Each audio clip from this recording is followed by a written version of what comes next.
세종 FM 라디오 상담실.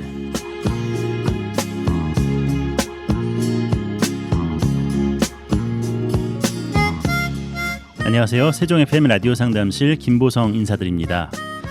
요즘 개인 간의 중고 거래가 활성화되면서 여러 부작용도 있지만 조심하면서 잘 활용하면 절약도 할 수 있고 나눔도 할 수 있어서 좋은 것 같습니다. 생활 속 소소한 즐거움을 중고 거래를 통해서도 얻을 수 있는데요. 받은 만큼 나누고 나눈 만큼 또 즐거움을 얻는 선순환이 계속 있기를 바랍니다. 4시간 청취자 여러분의 생활 속 법률 문제와 고민을 시원하게 해결해 주실 분 모셨습니다. 법률사무소 약속 조신영 변호사님 나오셨습니다. 변호사님 안녕하세요. 네, 안녕하세요. 조신영 변호사입니다. 네, 반갑습니다. 네, 반갑습니다. 변호사님도 혹시 중고 거래 해보신 적 있으신가요? 최근에는 해본 적은 없는데요. 네. 뭐 했던 기억들은 분명히 있습니다. 아, 그래요? 네네. 저는 자주 좀 하는 편이거든요. 아, 그러시군요. 소소한 것들, 뭐 네네. 10,000원, 20,000원짜리 네네. 팔고 사고 하는데요. 재밌는 것 같아요. 네. 때로는 이제 문고리 거래라고 해서 맞아요. 직접 만나지 않고 비대면으로 네네. 거래할 때도 있고요. 네네. 최근에 구매하신 제품 있으신가요? 최근에 구매는 아니고 나눔을 받았어요. 아, 네, 그러시군요. 네, 텐트를 받았는데요. 네. 나눔 받으면은 그냥 또 가져가기 미안하니까 네네.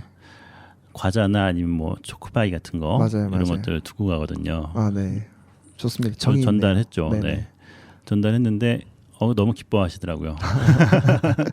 제가 더 기쁜데. 예. 네. 소소한 저는, 행복이네요. 네, 고마워하면서. 네, 정말 네. 우리나라에서는 중고 거래가 정말 활발한 것 같고요. 네. 뭐 인터넷 문화가 발달을 하면서 더 활성화되는 것 같습니다. 그러니까요.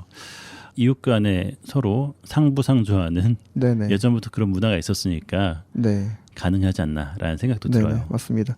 사실은 중고 물품이기는 하지만 거의 네. 새 것처럼 그렇죠. 예, 버리기 아까운 물건들이 많이 있거든요. 아껴서 사용하잖아요. 그리고 네, 나중에 맞습니다. 중고로 팔 거 생각하고 중고로 샀다가 또 다시 네. 중고로 팔고 그런 예, 경우도 맞습니다. 있죠. 네네. 네.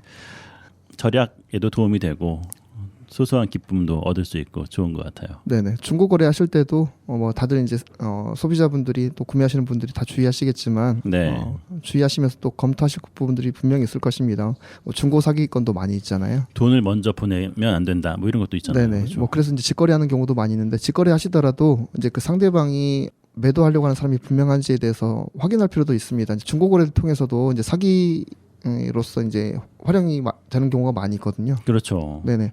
뭐 삼각사기라고도 하는데 뭐 이제 보이스피싱 업체들이 사는 것처럼 해서 피해자의 계좌에서 바로 이제 돈을 입금을 하고 이제 네. 사실은 보이스피싱범들이 그 물건을 가져가는 식으로 아, 네 하는 경우도 있습니다. 중간에서 그렇게 가로채는 거예요? 네, 맞습니다. 야. 네, 그래서 이제 그런 유형들을 삼각사기라고 하는데요. 네. 중고거래함에 있어서도 좀 분명히 주의할 필요가 있고 이제 상대방이 누구인지 인적사항 같은 것들을 가능하면 확인하시는 게 좋고 네. 계좌로 입금되는 거라든가 현금으로 받으시더라도 영수증 같은 것도 좀 체크해 두시고 계좌로 받으시더라도 이제 그 상대방과 일치하는지 계좌에 적힌 이름이 일치하는지 그런 부분들도 좀 주의하시면 좋을 것 같습니다. 그렇군요. 삼각사기라는 것도 있군요. 네, 맞습니다. 오늘도 이제 법률 상담 함께 나눌 텐데요. 네, 좋은 말씀 부탁드리겠습니다. 첫 번째 질문 제가 읽어드릴게요. 결혼 15년 차 여성입니다. 남편이 바람을 펴서 이혼 소송을 하려고 하는데 변호사 선임하는 것과 저 혼자 하는 것 중에 어떤 것이 더 좋을지 모르겠습니다. 협의 이혼이 아니라 소송이라면 무조건 변호사님을 찾아가는 게 맞겠죠. 뻔뻔하게 남편은 자기가 바람핀 게 제 탓이라고도 하네요. 전체적으로 이혼 소송에 대해서 고려해야 될 것들을 알려주시면 좋겠습니다. 라고 이렇게 질문 남기셨는데 네, 네, 원망도 들어가 있고 네, 네, 사실 많이 관계가 깨졌기 때문에 더 이상 결혼 생활을 유지할 수 없는 그런 상태이신 것 같아요. 네, 네. 사실은 좀 무거운 주제이기도 합니다. 이혼 소송 쉽지가 않습니다. 네. 뭐 다양한 쟁점들이 얽혀 있고요. 뭐 보통은 이제 재산 분할, 양육, 뭐 면접 교섭, 뭐 친권 이런 부분들도 얽혀 있기도 하고요. 또 그다음에 위자료, 다양한 쟁점들이 얽혀 있을 뿐만이 아니라 그런 법리적인 부분을 떠나서 네. 분명히 이제 당사자들끼리 이제 서로 사랑하고 정이 있었기 때문에 결혼을 하셨을 것이고 네. 하지만 어떤 이유에 의해서든 이제 이혼을 결심하게 되기까지 이르는 상황이었던 것이거든요. 네. 예, 그 과정에서 발생한 여러 가지 감정적인 문제들, 스트레스와 이제 친인척 간의 관계들, 아, 다양한 부분들이 또 얽혀 있기 때문에 상당히 좀 쉽지가 않은 문제인 것 같습니다. 그렇죠. 예, 그래서 이제 더욱더 좀 친밀하게 고민하실 필요도 있고, 우선적으로 좀 말씀드리고 싶은 것은 감정적으로 대응하는 걸 좀 절제를 하시고 자제를 하실 필요가 있다라는 네. 말씀드리고 싶습니다. 이혼 소송을 하시든 어쨌든 이혼을 결심하시든 아니시든 이제 이러한 법률적인 문제에 대해서 좀 궁금하신 부분들이 있다면 사전에 전문가와 좀 상담을 하면서 진행을 하시는 것을 저는 권유를 해드리고 싶습니다. 네. 개인이 잘 모르고 있는 부분들까지도 너무 많은 부분들이 이제 얽히거나 또 조정해야 될 부분들이 많이 있기 때문에 혼자서는 좀 쉽지는 않을 것 같다는 그런 말씀이신 것 같은데요. 네, 맞습니다. 오늘 상담 의뢰하신 분께서는 이제 구체적으로 어떤 상황인지는 모르겠지만 일단 네. 남편분께서 바람을 피신 상황이신 것 같고요. 네. 합의로 갈지 아니면 소송을 갈지 이렇게 고민하는 그런 상황이신 것 같습니다. 그렇죠. 예, 우리나라에는 이제 이혼을 하기 위해서는 법률상 부부가 이혼하기 위해서는 두 가지 방법이 있습니다. 이제 당사자들끼리 합의에 의해서 하는 협의 이혼, 협의 네. 이혼이라고 하고요. 예. 그다음에 재판을 통해서 소송을 통해서 이혼을 하는 그런 방법이 있습니다. 두 가지 방법이 있는데 어느 것이 더 좋은 것인지 아닌지 이런 부분은 아니고요. 네. 각자 좀 장단점이 있는 것 같습니다. 음. 상황에 따라서 어떤 방법으로 진행을 하실지는 결정을 하시면 되는 부분이고요. 네. 당연히 이제 협의혼을 하시면 더 수월하고 그다음에 간략한 절차에 의해서 마무리가 될 수 있기는 합니다. 네. 하지만 협의혼이 되지 않는 케이스들도 있습니다. 예를 들자면 위자료 문제가 얽혀 있을 수도 있고요. 그렇죠. 예, 협의혼을 하기 위해서는 당사자분들끼리 이런저런 그 쟁점들에 대해서 합의가 이루어져야 되는 것이거든요. 네. 양육권도 맞습니다. 큰 문제잖아요. 예, 네. 양육권, 친권, 그다음에 양육권을 누가 가져갈 것이냐에 따라서 또 양육비 부담 문제가 있습니다. 아. 만약에 이제 오늘 의뢰 해주신 여성분께서 양육권과 친권을 이제 가져가시겠다고 하면 네. 상대방 남편 쪽에서는 양육비를 이 여성분에게 줘야 되는 거거든요. 성인이 될 때까지. 네, 맞습니다. 네. 그러면 또 이제 경제적으로 누가 더 경제력이 있는지에 따라서 양육비를 어느 정도 부담할 것인지 네. 또 결정될 수 있는 것이거든요. 네. 이런 양육비 문제에 대한 합의도 필요한 것이고요. 네. 그다음에 뭐 혼인 기간에 따라서 이제 재산 분할 를 해야 될 여지가 있습니다. 혼인 기간이 길면 길수록 재산 분할을 해야 될 여지가 더 클 수가 있습니다. 보통은 이제 혼인 기간 동안 재산을 많이 확보하셨을 수도 있기 때문에 그렇죠. 그런 부분도 있는 것이고요. 네. 만약에 빚이 있다고 하더라도 혼인 기간에 발생한 빚이라고 하면 그 부분도 마찬가지로 빚도 분담해야 될 여지도 있는 것입니다. 아. 네, 그 빚이 가정을 위해서 사용된 빚이 아니라 당사자 일방이 전혀 가정 생활과 관계없이 엉뚱하게 자기 혼자서 사용했다. 예를 들자면 바람피는 과정에서 돈을 빌려가지고 그 바람피기 위해서 쓰는 돈이라고 가정을 해보면 그런 것들은 재산 분할 해줄 수 있는 게 아닌 거거든요. 그렇죠. 네. 예, 그런 부분들도 있기 때문에 일단은 재산 분할 문제가 또 걸려 있는 것이고요. 네. 다시 한번 정리를 해보자면 협의이혼을 하시든 재판상 이혼을 하시든 장점들이 분명하게 있습니다. 양육권과 친권 그것에 따라서 이제 양육비를 누가 부담할 것이냐, 그다음에 면접 교섭권은 어떻게 행사를 할 것이냐. 면접 교섭이라는 것은 양육을 하지 않는 일방 당사자가 자녀들과 만날 수 있는 그런 권리가 면접 교섭이라고 하거든요. 네. 일주일에 한 번씩 할 것이냐, 한 달에 한 번씩 할 것이냐, 뭐 만나는 방법은 또 어떻게 할 것이냐, 네, 네. 어디서 만나가지고 자녀분을 데려다주고 또 다시 이제 데려가고 하는 과정들, 그다음에 1박을 할 것이냐, 아니면 당일만 만날 것이냐, 뭐 용돈 문제는 또 어떻게 할 것이냐, 고려할 부분들이 좀 있습니다. 네. 예, 양육권과 친권 문제가 있고요. 그다음에 바람핀 경우에는 보통 이제 위자료 청구를 할 수가 있거든요. 아. 네. 위자료 액수는 어느 정도는 좀 정형화되어 있기는 합니다. 네. 하지만 이제 남편분 입장에서는 이제 바람 핀 것이 그러니까 여성분의 오늘 의뢰해 주신 분의 탓이라고 이렇게 주장한 것 같은데요. 네. 그러면 이제 위자료를 남편분이 인정할 것이냐 말 것이냐. 인정하지 않으면 또 이 부분에 대해서는 협의가 필요하거나 경우에 따라서는 소송으로 가야 될 필요가 생길 수도 있는 것이거든요. 아, 네. 네. 그리고 이제 재산 분할 문제도 있고요. 네. 예, 이런 부분들 좀 다양하게 고려할 부분들이 있는데 이런 부분들이 깔끔하게 합의가 된다고 하면 네. 협의위원으로 가는 것도 괜찮을 수 있습니다. 네. 그리고 이제 협의위원으로 가실 경우에는 좀 재산 분할 관련해서는 협의혼만 하시고서 네. 재산 분할은 하지 않는 그런 사례들도 있습니다. 재산을 따로 관리했을 경우인가요? 그런 차원이라기보다는요. 네. 당사자분들께서 이제 이혼만 하면 되는 줄 알고 아, 네. 재산 분할에 대해서는 따로 이제 합의를 하지 않거나 네. 합의가 돼 있다고 하더라도 그런 것들을 문서로 남겨놓지 않는 경우들이 있는 거거든요. 아, 또 애매해지네요. 그러면. 네, 맞습니다. 이제 협의 이혼하시면 그 이혼한 날로부터 2년 동안 재산 분할 청구를 할 수가 있습니다. 아, 네. 네. 그 2년 기간이 지나면 그때부터는 이제 재산 분할 청구를 할 수가 없는 것이기 때문에 네. 날짜도 주의를 하셔야 되는 부분이고요. 네. 이 협의 이혼을 하셨으면 이제 재산 분할에 대해서 합의를 할 수가 있잖아요. 그렇죠. 그런 부분들도 서류로 작성해 두신 것이 당연히 좋고요. 네. 합의서 뭐 이런 내용으로 좀 작성하시면 될 것 같고 추가적으로 또 이제 공정증서를 작성할 수 있으시면 그게 더 좋습니다. 네. 예, 그리고 양육비에 관해서는 이제 양육비 부담 조서라는 걸 작성하게 되는데요. 이제 양육비를 누가 부담하고 얼마만큼 지급하게 될 것인지, 네. 지급할 것인지 그 내용을 이제 집행력을 갖는 문서로 작성하는 거가 양육비 부담 조서고요. 네. 협의원 신청을 하시면서 가정법원을 통해서 작성을 하시게 됩니다. 네. 네. 이제 이러한 내용들이 이제 협의원으로 진행하시게 되는 경우이고요. 지금 좀 PD님께서 들어보셨을 때도 결코 쉽거나 간단한 절차가 아니죠. 그러니까요. 결혼할 때는 혼인 서약하고 네네. 네, 가서 결혼 신고, 혼인 혼인신고하면 신고하고 되죠. 하면 네네. 끝나는 거였는데 네, 맞습니다. 그 이후에 이제 시간이 지나면 지날수록 이제 재산이 늘어나기도 하거나 네네. 이러면은 재산 네네. 문제 또 네네. 양육 문제 관련해서 이것저것 따져야 될 게 정말 많네요. 네, 맞습니다. 네. 쉽게 잘 안 될 것 같아요. 네네. 협의이혼 절차가 보통 이제 간략하게 할 수 있는 걸로 생각을 하시는데 네. 협의 이혼으로 이혼을 하시더라도 이렇게 고려하셔야 될 사항들이 많이 있습니다. 네. 그리고 이제 만약에 협의 이혼이 아니라 재판상 이혼으로 가시게 된다면 네. 말 그대로 더 복잡하고 어렵고 지난한 그런 이제 세월의 시간이 필요한 거죠. 네, 상대방에게 귀책 사유가 있다고 해서 증거들 막 모아야 되고 맞습니다. 서로 막 네네.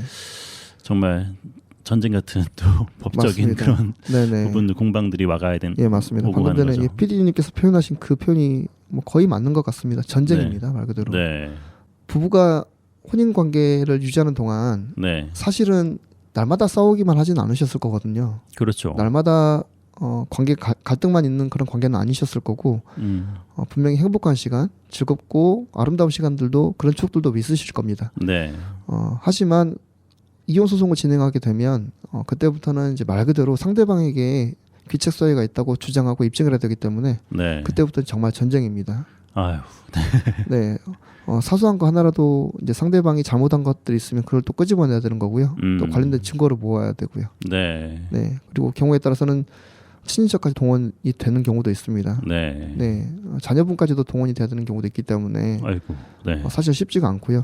하지만 이혼을 결심하게 된 상황이시라고 하면 협의 이혼으로 선택할 것이냐 아니면은 재판상 이혼을 선택할 것이냐 네, 두 가지 중에 하나는 선택을 하셔야 됩니다.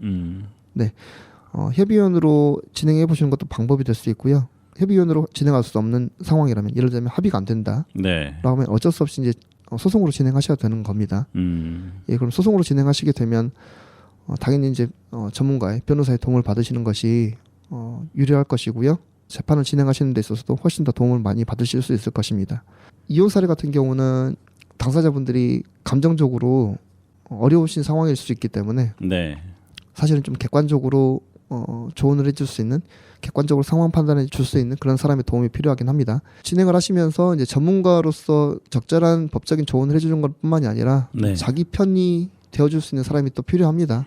그렇습니다. 네, 심리적으로 많이 위축되어 있을 수 있고 힘든 상황일 수 있거든요. 네, 네, 네, 자기 편이 되어줄 수 있는 이제 변호사의 도움을 받을 수 있으면 그거는 정말 유용한 방법이라고 생각을 합니다. 네, 그렇군요.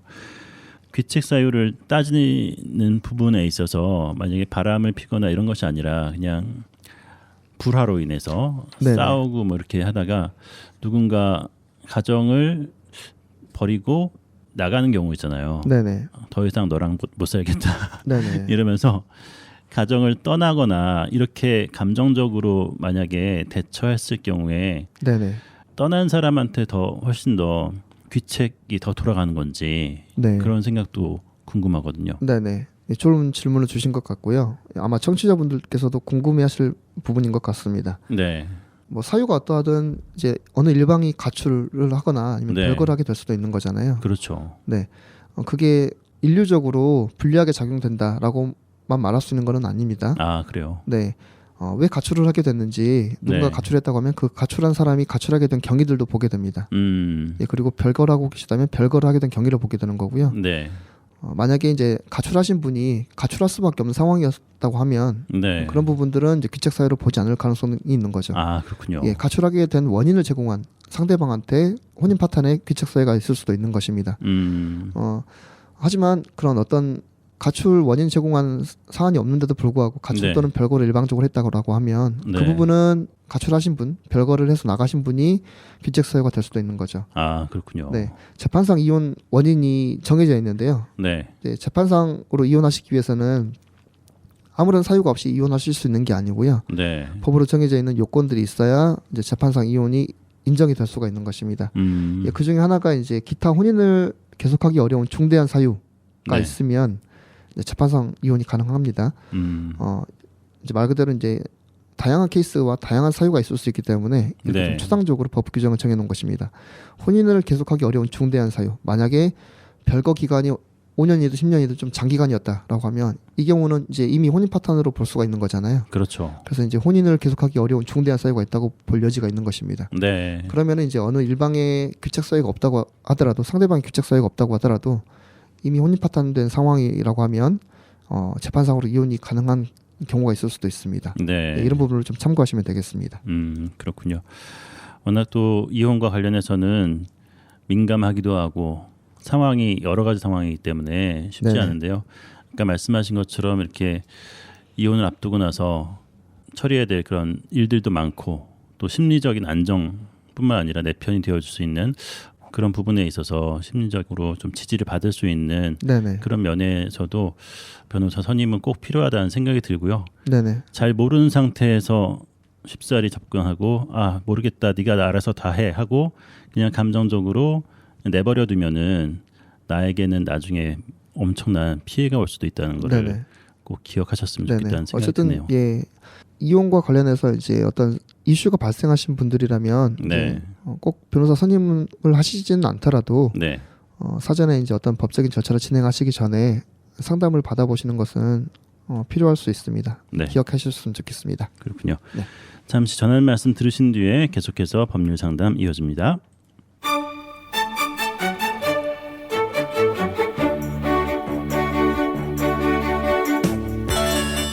FM 98.9MHz 세종 FM 라디오 상담실 함께하고 계십니다. 법률과 관련된 모든 질문들 받고 있습니다. 세종 FM 홈페이지 sfm.kr 프로그램 참여 게시판에 글 남겨주시거나 세종 FM 유튜브 채널 찾아오셔서 세종 FM 라디오 상담실 다시 듣기 영상에 댓글 남겨주셔도 되겠습니다. 여러분의 참여 기다립니다. 네, 이 시간 법률사무소 약속 조신영 변호사님과 함께하고 있습니다. 다음 질문 제가 읽어드리겠습니다. 네네. 저는 30대 운전자입니다. 운전한 지는 8년 정도가 됐습니다. 평소에 교통법규를 위반한 적이 없었는데 이번에 음주운전 적발이 되어서 음주운전 면허 취소 구제를 알아보고 있습니다. 동종 전력도 전혀 없는데 음주운전 면허 취소 구제를 받을 수 있을까요? 라고 질문 남기셨는데요. 아, 네. 이렇게 또 음주운전하면 절대 안 되는데 어쨌든 이분께서는 제발 이번에만 좀 용서를 받았으면 하는 마음으로 사연을 남기셨네요. 네네. 네. 오늘 사연 주신 분에 대해서 한번 말씀을 드려보겠습니다. 네네. 예, 일단은 30대이시고요. 운전한 지는 8년 정도 되셨으니까 좀 어느 정도 되신 겁니다. 네. 그리고 이제 음주운전 관련된 전과는 없으신 것 같아요. 네. 네. 이번에 음주운전 적발돼서 이제 면허 취소가 될 상황이신 것 같은데 이런 면허 취소가 될 경우에 구제를 받을 수 있는지 물어보셨습니다. 네. 이제 이분께서는 이제 음주운전 관련돼서 이제 형사처벌 문제보다는 이제 면허 취소 관련돼서 구제받을 수 있는지 예, 그런 행정적인 절차가 좀 궁금하신 것 같아요. 네네. 네. 이제 음주운전을 하시게 되면 형사처벌도 받죠. 이제 도로교통법에 의해서 그 뭐 0.03 수치가 0.03 이상이면 그때부터는 이제 처벌을 받게 되잖아요. 네. 네, 그 수치에 따라서 처벌 수위가 좀 다르기는 한데요. 이렇게 형사처벌 받는 거 이외에 면허 자체에 대해서도 정지가 되거나 취소가 되거나 네. 네, 그렇게 되잖아요. 그렇죠. 지금 오늘 상담 의뢰해주신 분께서 이제 혈중 알코올 농도 수치를 구체적으로 말씀해주지는 않으셨어요. 네. 네, 혈중 알코올 농도 수치에 따라서 이제 이게 취소로 가느냐 아니면은 정지로 네, 가느냐. 정지로 가느냐 네. 네, 그런 차이가 있습니다. 음주운전 취소에 대해서 물어보셨기 때문에 아마도 이제 취소를 받을 만한 그런 수치가 좀 되신 거라고 좀 생각이 들고요. 네. 예, 운전면허 취소 정지 처분 기준이라는 게 있습니다. 네. 예, 도로교통법 시행규칙에 나와 있는 거고요. 별표 28에 있는데요. 관심 있는 부분께서는 한번 찾아보셔도 될 것 같고요. 혈중 알코올 농도 0.08% 이상의 상태에서 운전할 때는 취소가 가능합니다. 0.08이요. 네, 네. 맞습니다. 0.08이면 술 몇 잔 마셔도 0.08 넘어갈 수 있는 수치로 알고 있거든요. 그래요. 네네. 소주를 기준으로 몇 잔을 마시면 아마 이제 0.08이 넘어가는 걸로 알고 있기 때문에 네. 네네 참고하시면 될 것 같고요. 좀 주의가 필요하겠습니다. 그 이외에도 술 취한 상태의 기준이 0.03% 이상을 넘어서 이제 운전을 하셨는데 네. 이제 음주운전 수치가 좀 낮기는 하지만 그 상태에서 운전을 하시다가 사람을 죽게 하거나 다치게 한 경우에 네. 이 경우에는 알코올 농도 수치가 낮기는 하지만 네. 인사상의 사고가 발생했기 때문에 이 경우에는 또 운전면허 취소가 될 수 있습니다. 아, 그렇군요. 네. 그리고 음주운전을 하시다가 이제 측정을 불응한 사람이 다시 술에 취한 상태에서 이제 운전을 하신 건데 혈중 알코올 농도가 0.03% 이상이면 이 경우에도 면허 취소가 가능합니다. 네. 오늘 아마 이제 의뢰를 주신 분께서는 이런 경우에 해당하는 경우일 걸로 보이긴 하는데요. 그러면은 보통은 이제 사람을 죽게 하거나 다치게 하는 경우보다는 이제 그냥 혼자서 이제 음주운전 하시다가 이제 걸리신 경우도 있기 때문에 네. 어떤 경우인지 모르겠지만 이제 가정적으로 한번 혈중 알코올 농도 0.08% 이상인 경우로 한번 생각을 해보겠습니다. 네. 적발됐다고 하니까. 네. 네네. 아 그러셨네요. 네. 네네. 그러면 교통사고로 인해서 사람을 다치게 하는 경우는 아닌 것으로 그렇게 좀 보이기는 하고요. 그런 것 같아요. 네네. 이 경우에는 이제 1차적으로 운전면허 취소 처분에 대해서 이의 신청을 할 수가 있습니다. 네. 이제 취소 처분에 대해서 이제 경찰로부터 통지를 받으실 거고요. 네. 그 통지서를 받았을 때로부터 이제 시도 경찰청장에게 이의 신청을 하실 수가 있습니다. 네. 기간은 60일 이내에 하셔야 되는 거고요. 음. 예, 서식이 있습니다. 운전면허 처분 이의 신청서를 작성하셔서 이제 그거를 이제 시도 경찰청장에게 제출하시면 되겠고요. 네. 그러면 이제 이의 신청을 받으면 경찰청에서는 위원회 심의를 거쳐서 이 이의 신청을 받아줄지 말지에 대해서 결정을 하게 됩니다. 네. 초범인 경우에 조금 그래도 봐주는 경우가 있긴 하는 것 같던데 네네. 이 경우도 사실은 전에는 이력이 없었다고 하니까 다행히 네네. 네.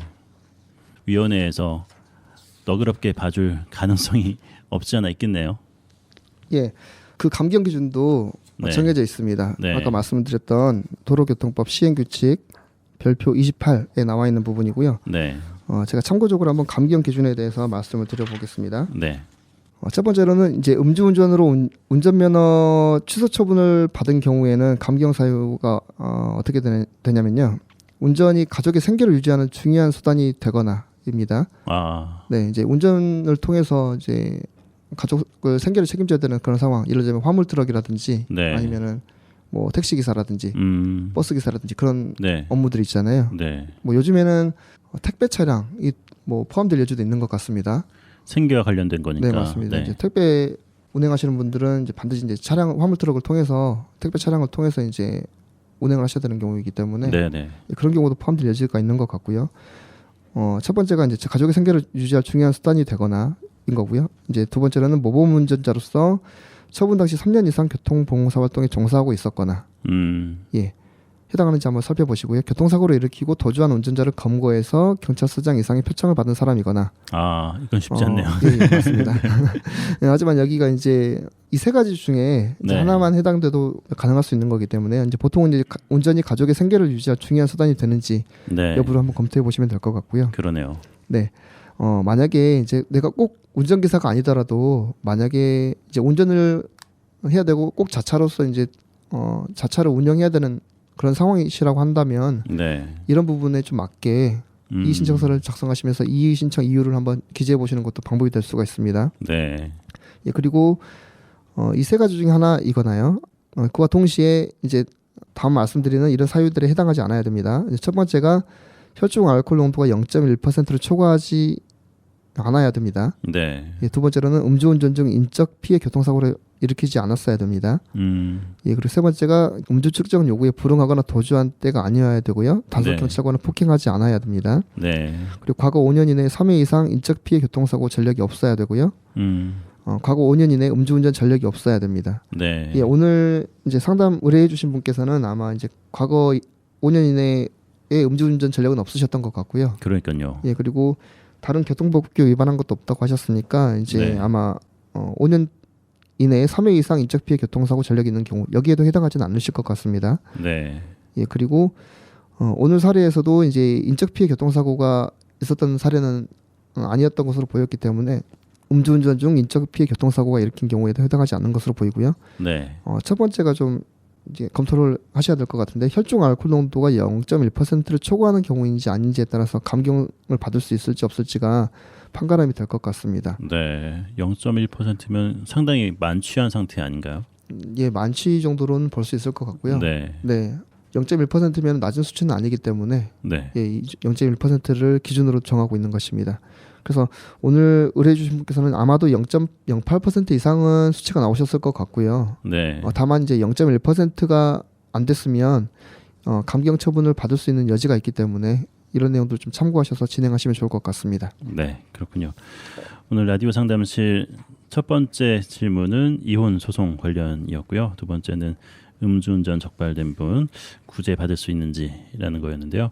또 그런 기준들 잘 확인하시고 네. 잘 대응했으면 좋겠다는 생각 들고 다시는 또 음주운전은 하지 않으셨으면 좋겠다는 바람도 가집니다. 네네. 이번에 아주 크게 깨달으셨을 것 같아요. 네, 맞습니다. 네. 오늘도 좋은 말씀 감사합니다. 지금까지 법률사무소 약속 조신영 변호사님 수고하셨습니다. 다음 주에 다시 뵙겠습니다. 네, 수고하셨습니다.